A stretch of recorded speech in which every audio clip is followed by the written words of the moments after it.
agree with everything you just said. Good afternoon.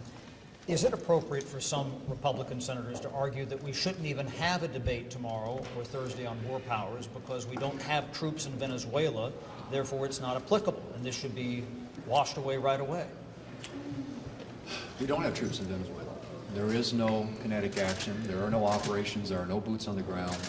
And I think the question is whether or not there ought to be expedited consideration or privilege accorded to something that's brought to the floor that doesn't reflect what is current reality in Venezuela.